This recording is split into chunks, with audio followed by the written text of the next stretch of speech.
Hi dears. അപ്പോൾ നമ്മുടെ ഇന്നത്തെ വീഡിയോ എന്ന് പറയുന്നത് ന്യൂസ് പേപ്പർ വെച്ചിട്ടുള്ള ഒരു കിടുക്കൻ ഐറ്റമാണ്.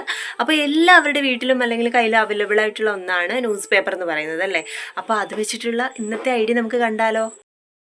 ഇവിടെ ആവശ്യമായിട്ടുള്ളത് ഫസ്റ്റ് നമുക്ക് ഒരു കാർഡ്ബോർഡാണ്. അപ്പോൾ ഒരു കാർഡ്ബോർഡ് എടുത്തിട്ട് ഞാൻ ബ്ലാക്ക് പെയിൻറ്റ് കംപ്ലീറ്റ് ആയിട്ട് കൊടുത്തിട്ടുണ്ട്. സൈഡൊക്കെ മാസ്കിൻ ടേപ്പ് യൂസ് ചെയ്തിട്ട് ഒന്ന് കവർ ചെയ്ത് കൊടുത്തിട്ടുണ്ട്. ഇനി നമുക്ക് ന്യൂസ് പേപ്പറാണ് വേണ്ടത്. അത് ഇതുപോലെ തന്നെ ആക്കിയെടുത്ത ശേഷം നമ്മൾ കംപ്ലീറ്റ് ആയിട്ടും ഒരു 6-7 പീസോളം ഇതിലേക്ക് ഒന്ന് ഒട്ടിച്ചെടുക്കുകയാണ് ചെയ്യുന്നത്. ശേഷം ഇതുപോലെ നമുക്ക് പിരിച്ച് ഓരോ ബ്രാഞ്ചസ് പോലെ ചെയ്തെടുക്കാം. അതും ഒന്ന് ഒട്ടിച്ചെടുക്കുന്നുണ്ട്. ഇനി നമ്മൾ താഴെയായിട്ട് സ്റ്റോണിൻ്റെ ആ ഒരു എഫക്റ്റ് കിട്ടാൻ വേണ്ടിയിട്ട് പിസ്താഷ്യലാണ് എടുക്കുന്നത്. അതും കംപ്ലീറ്റ് ആയിട്ടും ബ്ലാക്ക് കൊടുക്കുന്നുണ്ട്. പിന്നെ ഇതുപോലെ വൈറ്റ് പെയിൻറ്റ് ഡോട്ടായിട്ട് ഇട്ട് കൊടുക്കുന്നുണ്ട്.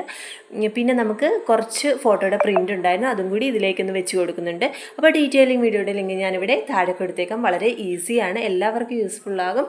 താങ്ക്